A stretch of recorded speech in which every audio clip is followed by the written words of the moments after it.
Nossa vídeo Apareceu. apareceu para todo mundo. Apareceu até agora. Pronto, todo mundo tá vendo aí a imagem dinâmica populacional brasileira, né? Pra mim não. Você tem que olhar para a tela do celular, você tá olhando? Tem certeza que não apareceu uma mancha azul aí, dinâmica populacional brasileira? Apareceu. Pronto. É porque normalmente dá um delay. Stephanie, depois sou eu que não ficava. Beleza, gente? Agora eu quero que vocês me escutem, certo? Pra gente falar sobre esse assunto. A gente tinha terminado lá o assunto dos biomas, dos climas, né? E aí a gente começou a falar sobre a população, né? Na última aula, quem não lembra, a gente falou sobre a origem da população brasileira, né? Que é uma população mestiça, né? Por causa dos indígenas, que eram os povos originários, tudo mais, que sofreram genocídio mais para frente, tudo mais, mas houve a mestiçagem da população brasileira, dos indígenas, dos negros escravizados da África e dos europeus que invadiram o nosso território e colonizaram o nosso território. Então, na última aula, a gente falou sobre isso, né? A mesticização da população, a origem da população. E agora a gente vai dar a entrada na dinâmica populacional brasileira. Eu vou fazer uma breve introdução aqui do que é a dinâmica populacional brasileira e a gente vai avançando. Antes de começar, eu vou explicar aqui que esse slide é um slide que eu baixei da internet, né? De um slide de um site de slides de geografia, beleza? Então esse slide não é meu, é tirado da internet. Como vocês podem ver aqui na primeira imagem, dinâmica populacional brasileira, não consta o nome do professor nem da escola que realizou esse slide aqui, então se alguém quiser o direito de patente depois, entre em contato com o meu advogado, certo? Então vamos começar. Dinâmica populacional, né? Então o que é a dinâmica populacional? A dinâmica populacional ela estuda as variações na quantidade da população, observando os elementos do crescimento e da estrutura da população, certo? Então a dinâmica populacional ela vai ver várias coisas que tem na nossa sociedade, vários elementos, vários indicadores, né? Indicadores econômicos, sociais, de desenvolvimento e tudo mais. E esses indicadores, né, que são as variações, ele vai mostrar como é que anda a população brasileira, né? Não só brasileira, mas brasileira porque nós vivemos no país República Federativa do Brasil.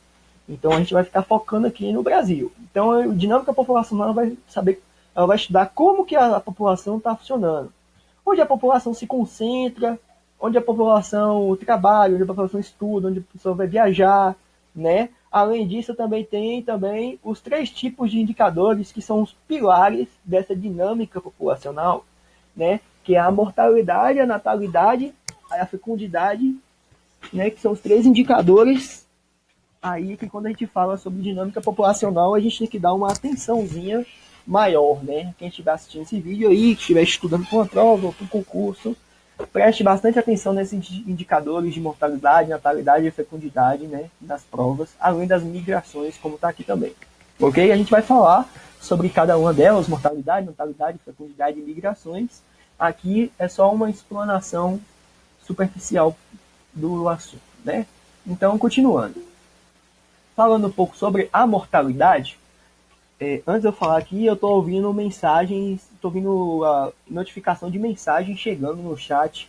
Eu não posso ver o que está chegando de mensagem, então eu já falei, se vocês quiserem falar comigo, me avisa pela voz do microfone que eu vou parar a aula e vocês falam. Dando continuidade, né? A mortalidade. O que é a mortalidade? Não já está falando. Mortalidade, né? É a efetividade, vou usar uma palavra bem mal agora, né? A mortalidade é a efetividade que ela tem de matar. Né? O que é a mortalidade? É o quanto de gente que está morrendo no Brasil.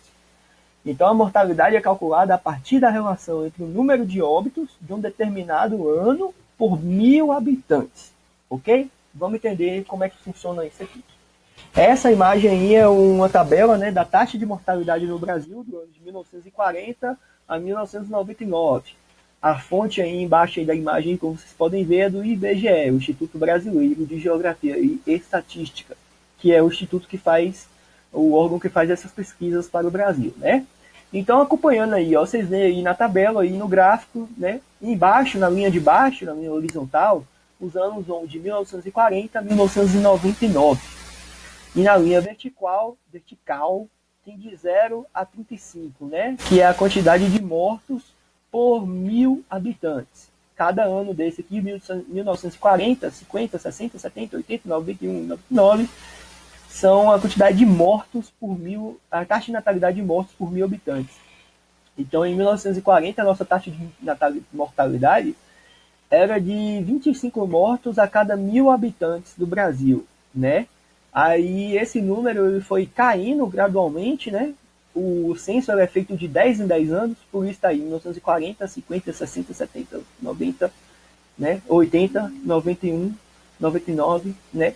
E aí todo ano ele vai regredindo a taxa de mortalidade. 1940, 25, 1950, 21, 1960, 13, 1970, 9, 8, 7,7, 6,9 em 1999. Tem alguém com o microfone ligado aí e tá dando contato aqui. A pessoa quer falar alguma coisa? Eu não sei quem é, então não tem como dizer aqui o nome não. Então, se alguém quiser falar alguma coisa, é só diz aí. Professor, beleza? Tinha o microfone ligado, não. Eu não sei. Tinha sim, mas já desligou. Era o Diana Luiz. Vamos lá. Pronto, beleza. Descobrimos quem foi, sem nem precisar chamar a polícia. Esse povo fuxiqueiro, viu? Mas vamos lá. Tô brincando, Gabi. Então, a mortalidade, ele é um indicador que mostra o quê? A quantidade de pessoas que estão morrendo por 1.000 habitantes, certo? Ó, a mortalidade é um cálculo diferente de quando a gente fala que, tipo, quantas pessoas morrem por arma de fogo e outras coisas que, né? Se pegar a taxa de homicídios no Brasil, ano passado, o Brasil bateu quase 200 homicídios, né? Então, a taxa de mortalidade aqui, ela é calculada o número de óbitos em um determinado ano. Ou seja, vamos falar aqui do ano 2019. Né? Em 2019, quantas pessoas morreram a cada 1.000 habitantes? Né? Então, quando a gente pega a cada 1.000 habitantes, independente do estado, da cidade onde ela mora, ela vai cair num dado geral, por 1.000 habitantes. Então, o Brasil hoje ele tem 210 milhões de habitantes, né? Esses 210 milhões de habitantes, eles vão ser divididos em grupos de 1.000 habitantes, e aí a cada 1.000 habitantes vai ver quantas pessoas morreram a cada 1.000 habitantes. Aí hoje no Brasil, eu não tenho esse dado aqui nesse slide, a gente pode dar uma pesquisada mais para frente, mas a taxa de mortalidade deu uma subida, né? Aqui, pelo que a gente viu aqui no processo, aqui ela deu uma caída de 1940 para 99, mas depois ela sobe novamente. Então a taxa de mortalidade é isso, é a quantidade de pessoas que morreram, né, em um determinado ano, em um período de a cada 1.000 pessoas, né? A taxa de natalidade é o contrário da mortalidade. Se a mortalidade a gente quer saber quantas pessoas morreram, né? A natalidade a gente quer saber quantas pessoas nasceram em um ano, né? Aí aqui em cima tá falando aí, ó, conceito de natalidade. Oi. Ivo mandou pedir pra te avisar que a internet dele tá ruim e quando foi voltar já era 10h10. E como o senhor falou que não tinha entrar depois disso, aí ele não entrou por isso. Tranquilo, é. É porque eu não tenho como aprovar ele no bate-papo agora, porque agora eu tô no slide. Então, Mandou mensagem lá na sala, lá, eu não pude ver, aí eu beleza, obrigado. Eu vou justificar aqui então na caderneta, mas é isso, certo? Nas nossas aulas agora, a partir de agora, vão ser 5 slides e tudo mais. Então eu peço que na hora que eu postar o link, vocês entrem imediatamente no link. Eu sei que o caso dele foi diferente, né? Você disse aí que ele falou que ia fazer alguma coisa lá, mas fiquem espertos aí na próxima, porque a partir das próximas aulas, depois dos 10 minutos que eu espero, eu não vou esperar mais e não vai ter como entrar. Mas vamos continuar aí. Então, a taxa de natalidade, né? Ela corresponde ao número de nascidos vivos em cada 1.000 habitantes, em um determinado período, que, mais uma vez, é aquele período de um ano, né? Então, aí a gente olha para o gráfico da imagem, de 1940 a 1999, né? A taxa de natalidade, ela também caiu, né? Bom, a taxa de natalidade é uma coisa boa, comparada com a mortalidade, né? Mortalidade é o número de mortes a cada 1.000 habitantes. A natalidade é o número de nascidos a cada 1.000 habitantes, né? Então aqui você tem 1999, né? A taxa de mortalidade em 99 era de 25 e a taxa, 99 não, 1940 era de 25 e a taxa de natalidade de 44, né? Uma balança positiva. E você vê que ela vem se mantendo nessa balança positiva, a balança da vida, a balança malthusianista, há muito tempo, né? O índice de mortalidade nunca foi maior que o índice de natalidade, graças a Deus, graças a nós também.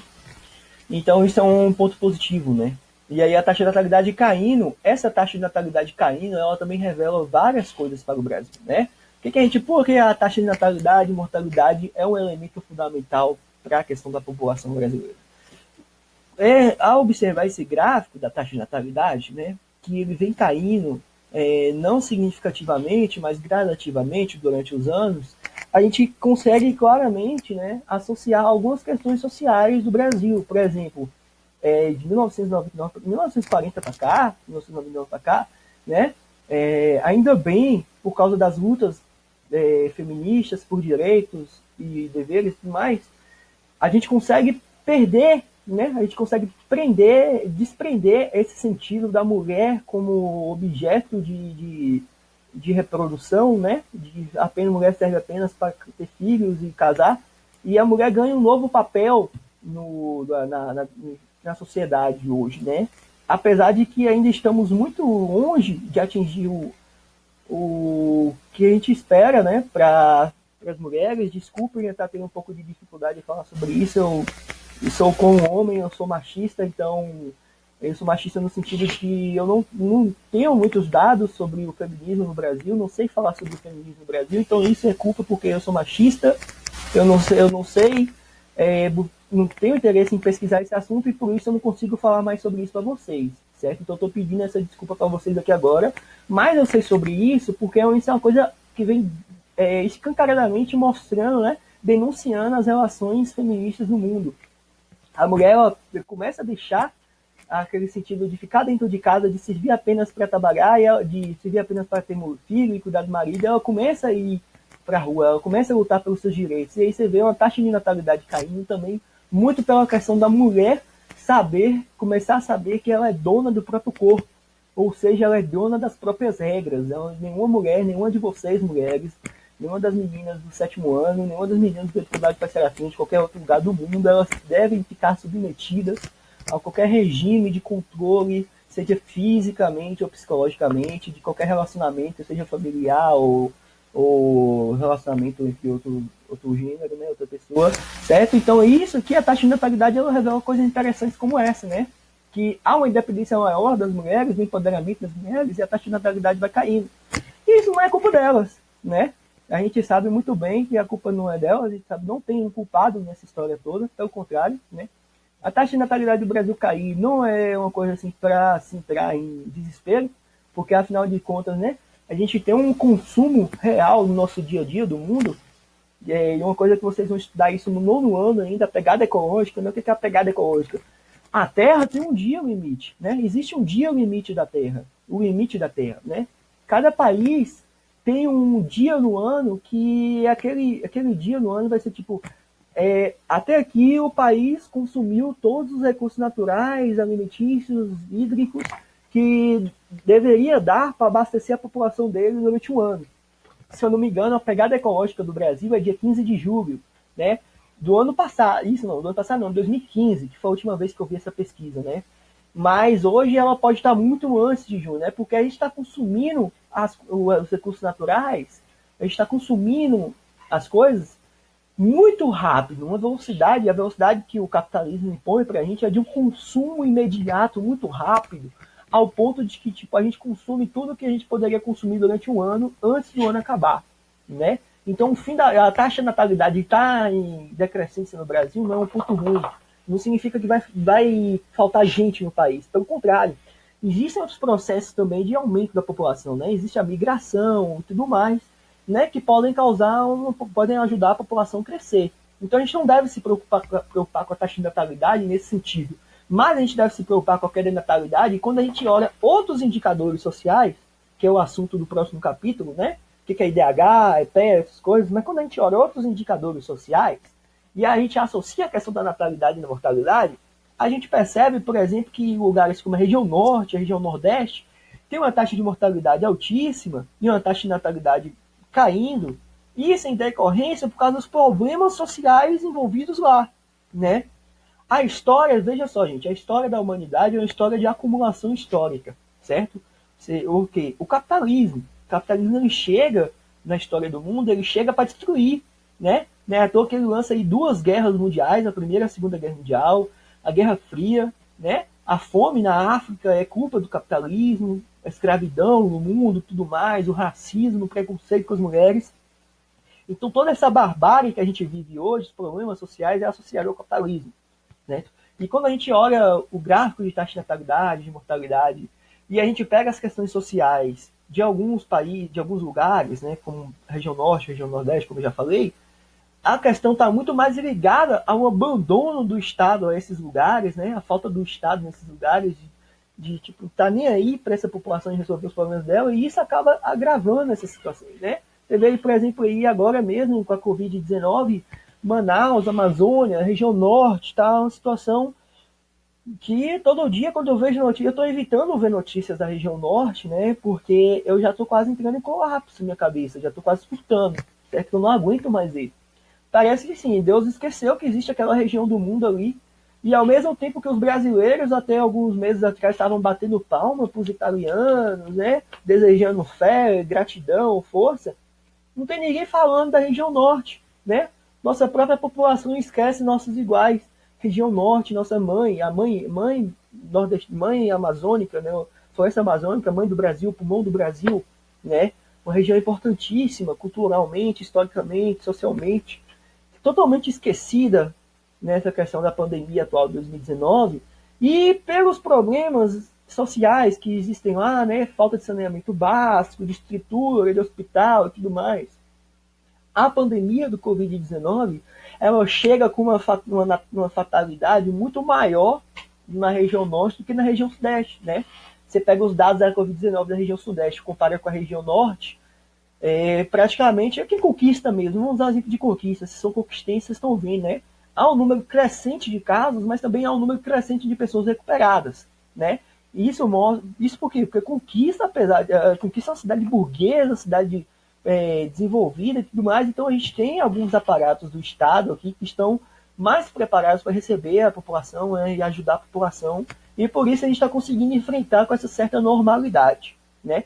Ainda não sou a favor da reabertura do comércio, mas a gente está enfrentando uma certa normalidade por causa disso, pelas questões sociais envolvidas em Vitória da Conquista. A gente não vê esgoto a céu aberto em toda a cidade de Vitória da Conquista, né? Só nas periferias, que são os lugares esquecidos pelo governo. E aí, nesses bairros periféricos, você encontra um nível de Covid, de autocontaminação Covid muito alto, né? Lagoa das Flores, se eu não me engano, está com mais de 30 casos. UB 5, UB 6 com 15 casos, enfim. Os bairros... aí tem o Candeias, 45 casos também, mas no caso do Candeias, a gente tem que olhar o quê? Aqui, Candeias é onde está a burguesia da cidade, né? É a galera que está fazendo carreata pedindo reabertura do comércio. Então essa galera que está botando em vida a risco os trabalhadores é a galera que está se contaminando, e é aí onde eles mostram esse boom, essa explosão aí demográfica do coronavírus.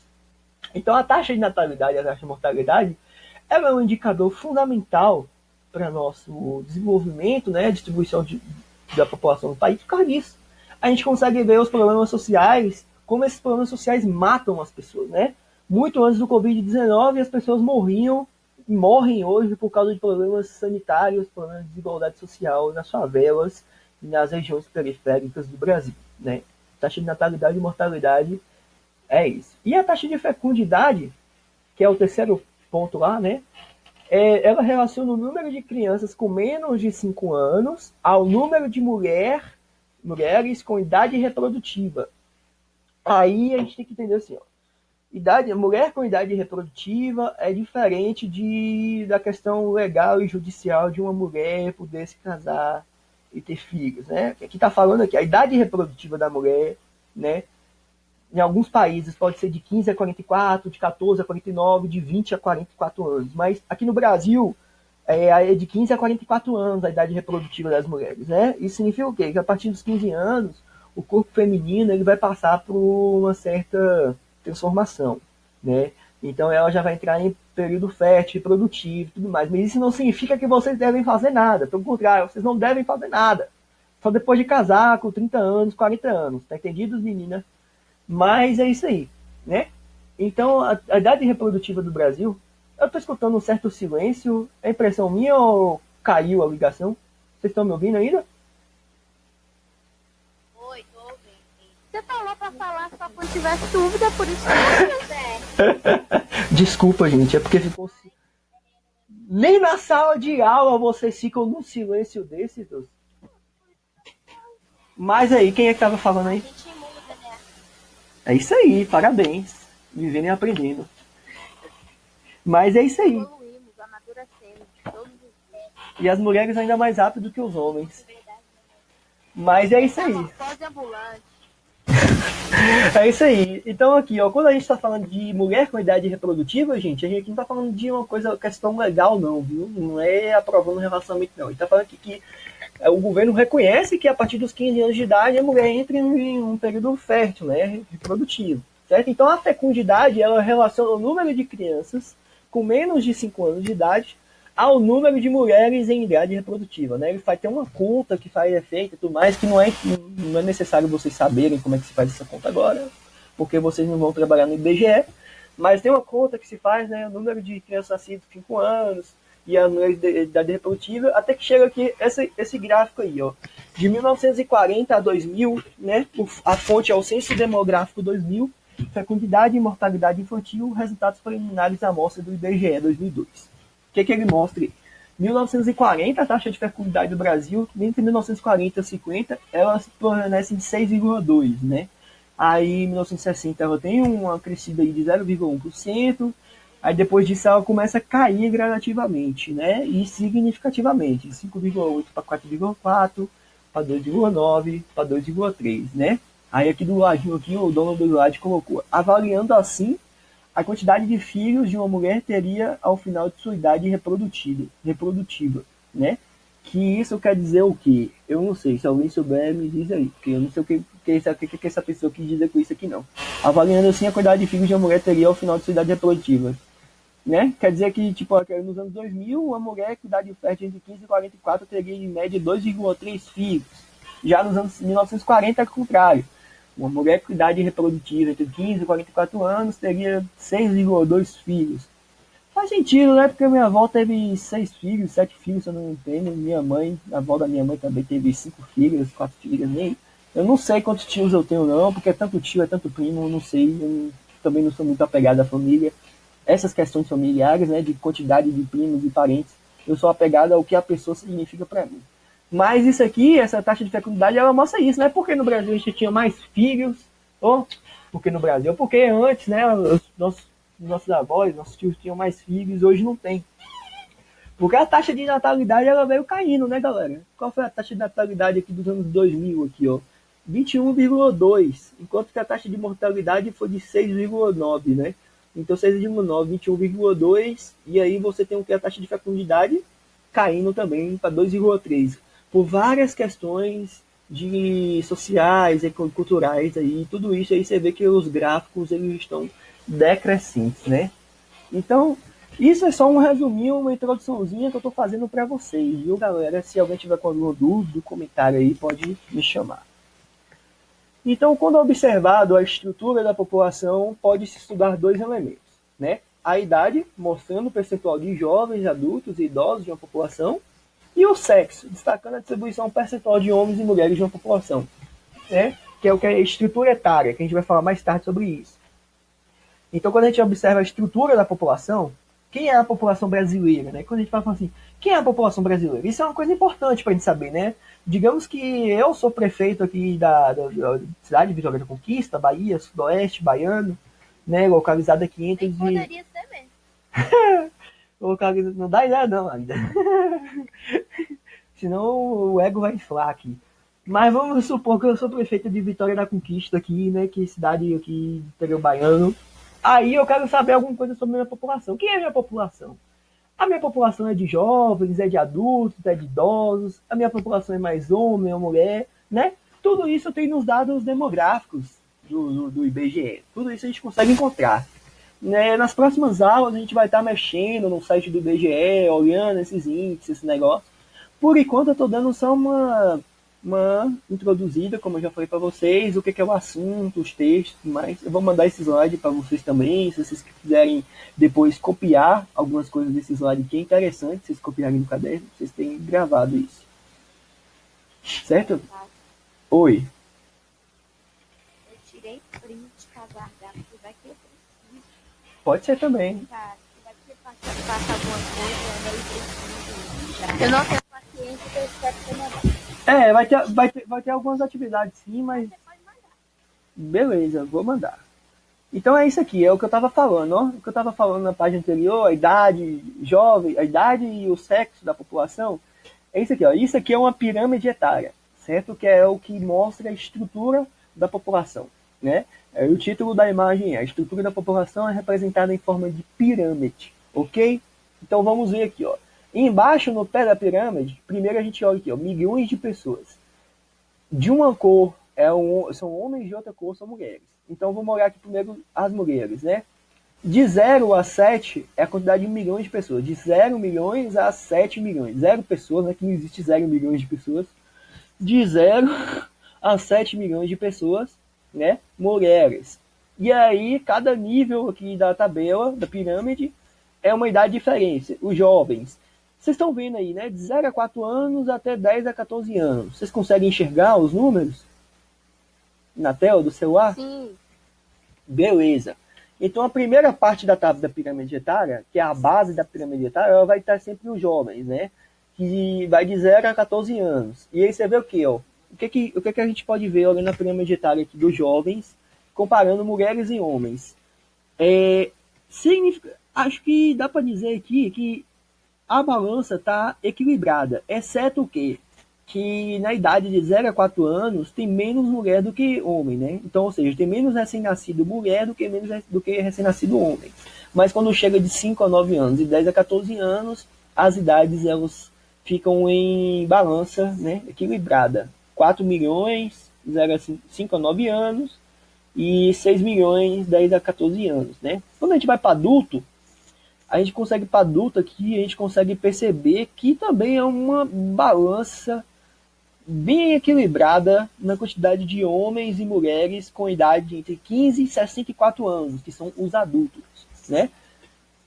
Então, aí eu ia falar uma coisa que interessante, né? Eu não sabia que adulto é de 15 a 64 anos, não. Então, quem tiver 15 anos aí já é adulto, já, viu? Já pode pagar suas próprias contas. Mas, inclusive, pagar uma pizza pra mim. Meu endereço aqui na Rubizum, só me mandar uma mensagem no zap lá e eu recebo a pizza. Beleza? Viu, Agda? Se você quiser me pagar uma pizza depois. Porra. Eu achei que você tinha feito. Mas é isso, galera. Não tem ninguém com 15 anos na sala de vocês, não, né? O Lázaro não tem 15 anos, não, né? Stephanie Ivo, que tem 16. E eu e Stephanie e Igor, que já são os dois adultos da sala, vão me pagar uma pizza aí depois, viu? Aí. Eu sou adulto. Aí voltando aqui pro assunto aqui de novo, aqui, ó, idade de 65 a mais de 100 anos já são os idosos, né? Que aí é onde se encaixa aqui as professoras mais velhas da escola aqui, né? Porque os idosos, tô brincando, galera. A galera não tá tão velha assim, não. Mas aqui, quando a gente vai em idosos, né? A gente consegue perceber o quê? A população de mulher é maior do que a população de homens, de idosos, né? Entre 65 e 99 anos. Porque mulher vive mais do que homem, né? Basta olhar as páginas de meme na internet aí que vocês vão ver cada idiotice que o homem faz, que é claro que a mulher vai viver mais que o homem, né? Não tem como uma coisa dessa, não. A mulher é mais inteligente que o homem também, né? E mais resistente fisicamente. Mas é isso. Então isso é uma pirâmide etária. Beleza? Isso é uma introdução. A gente vai estudar uma pirâmide etária depois, como se constrói uma pirâmide etária. Vocês vão aprender porque isso é importante. Aqui é só uma introdução. Isso é uma pirâmide etária. Pirâmide etária basicamente mostra o quê? Basicamente não. Tudo que ela mostra. Na base da sua pirâmide, ela mostra ali milhões de pessoas de 0 a 7, né? Então, tipo, se a barrinha tiver ali até o 3, veja aí, a primeira barrinha de 0 a 4 anos, tá até o 3, significa o quê? Que existem 3 milhões de jovens mulheres entre 0 e 4 anos. Se a gente pega a barrinha ali entre 40 e 44 anos masculino, tem quantos milhões aqui? 6 milhões de homens adultos entre 40 e 44 anos, né? Então a pirâmide etária ela vai mostrar milhões de pessoas, a base da pirâmide vão ser jovens, o meio da pirâmide vai ser adultos e os do topo idosos. Isso vocês vão. Aí surge, sempre me perguntam no cursinho que eu dou aula, né? Tipo, ô professor, como é que a gente vai fazer para identificar quem são os idosos, os adultos, os jovens na pirâmide? Muito simples. A coluna central aí, no meio aí, tá falando que faixa etária, né? O que é faixa etária? É a idade, né? Então aqui, ó, tá de 0 a 4, começa de 0 a 4 e vai mais de 100, né? A pirâmide etária, quando vocês forem ver uma pirâmide etária, ela não vai estar com esses risquinhos vermelhos divididinho tudo aí não, viu? Ela vai estar só pirâmide. Vocês vão ter que identificar isso, quem é a população idosa, adulta e jovem. Mas como que identifica? Tem como dizer que um idoso tem 14 anos de idade? Não tem, né? Não é um Benjamin Button da vida? Não é. Então, é só olhar a idade, ó. Quando a idade tiver. E a idade é crescente, né? Ninguém nasce com 90 e termina a idade com 5 anos de idade. Não termina isso. Todo mundo nasce com 0 anos e vai subindo. Todo mundo nasce com 0 anos de idade, né? E vai subindo até chegar a mais de 100 anos de idade. Fé em Deus, né? Que eu espero que vocês vivam mais de 100 anos de idade. Apesar dos agrotóxicos e violência urbana e um presidente genocida, eu acho que vocês vão viver até os 100 anos de idade. Então, a gente vai saber quem é a idade ali, se é uma população idosa, adulta ou jovem, olhando a faixa etária. A gente vai dizer se é uma população alta ou não, olhando milhões de pessoas. E a gente vai dizer se é mulher ou homem, olhando a cor, né? Se o homem for roxo, mulher, nem sempre vai ser essa cor, às vezes vai ser verde, rosa, azul, tanto faz a cor, mas é fácil identificar isso aí na estrutura da pirâmide etária. Ok? Avançando mais um pouquinho aqui. Eu tô sem hora também, eu não consigo ver o relógio aqui no slide. Eu queria que vocês, quando desse 10h40... Ave Maria! Eu ia falar quando desse 10h40, vocês me avisassem. Mas já são 10h45, então eu vou ter que adiantar aqui um pouco aqui, ó. Deixa eu só mostrar isso aqui, né? Uma pirâmide etária da África no lado esquerdo e uma pirâmide etária da Europa. As duas no mesmo ano, ó, para vocês terem uma ideia como é que é diferente as coisas, né? Você vê o que? Na pirâmide etária da África, né? A base da pirâmide, a população mais jovem, chega até 8, né, milhões de pessoas. Enquanto que o topo da pirâmide, a população mais idosa, ela não passa nem de 2, né? 2 milhões de pessoas. Já na Europa é contrário disso. A base da pirâmide é estreita, enquanto que o topo da pirâmide é um pouco mais largo, principalmente na tendencialmente mulheres, né? Vivem mais. O que a gente pode falar sobre isso? Até o meio da pirâmide também é diferente, né? A pirâmide da África ela vai literalmente formando ganhando um formato de pirâmide, né? Vocês conseguem ver. A escadinha aí começa larga a base e vai ficando fina até chegar no cume.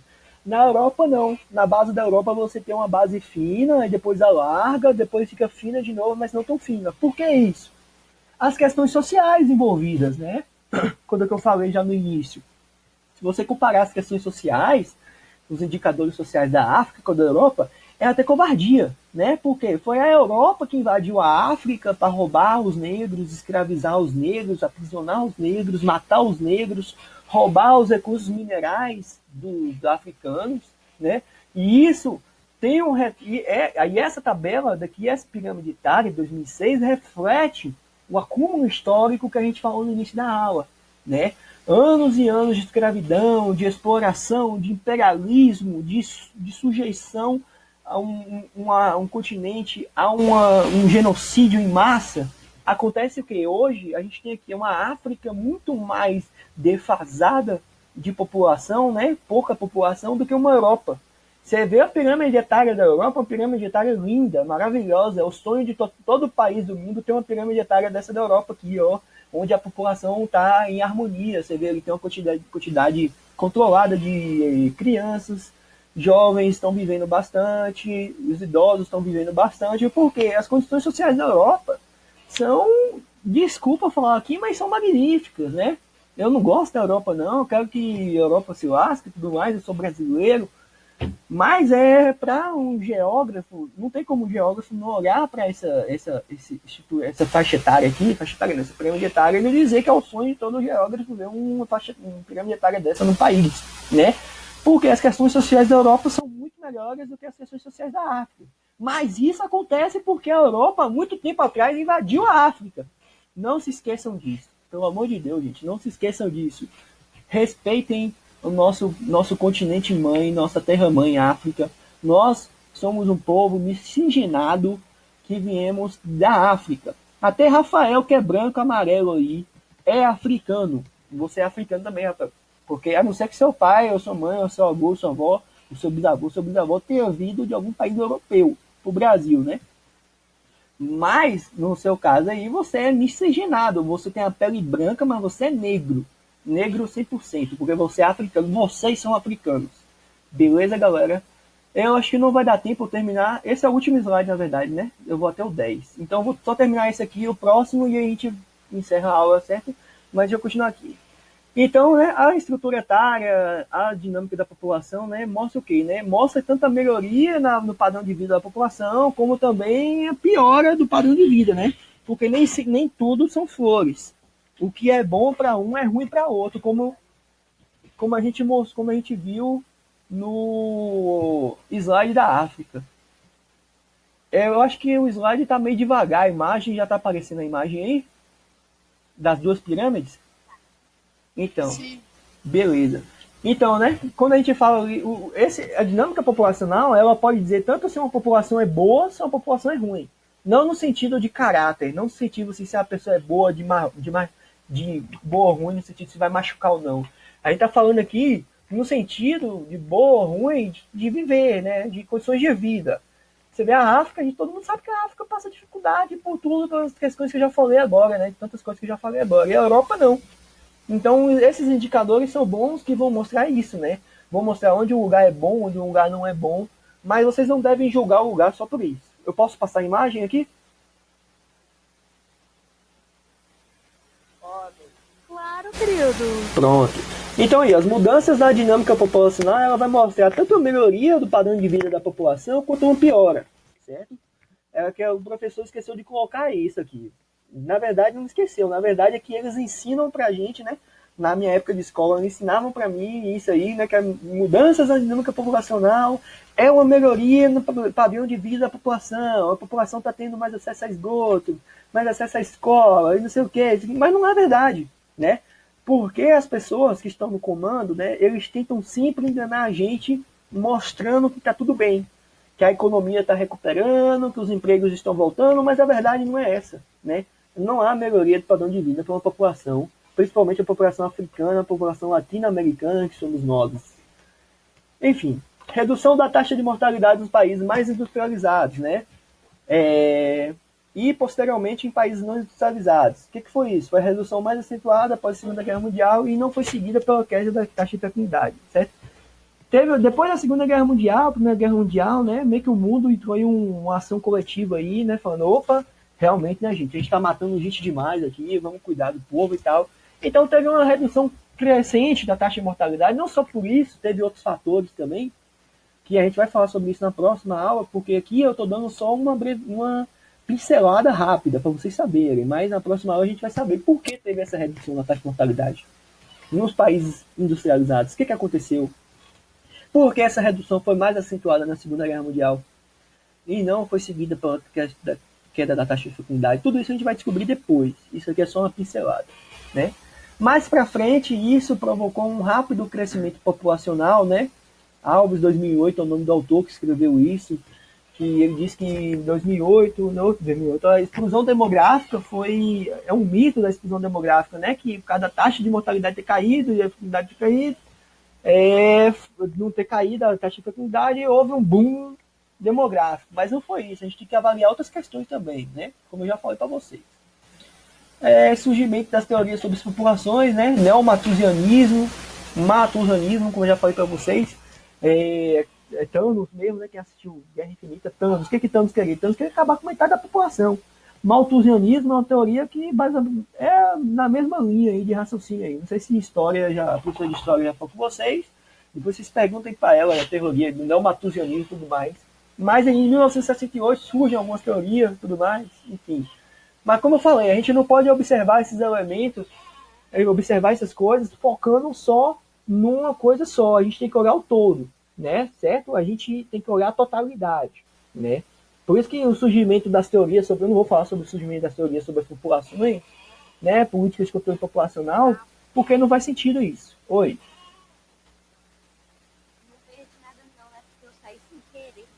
Não, tava falando aqui só das teorias de população aqui que surgem na Terra, né?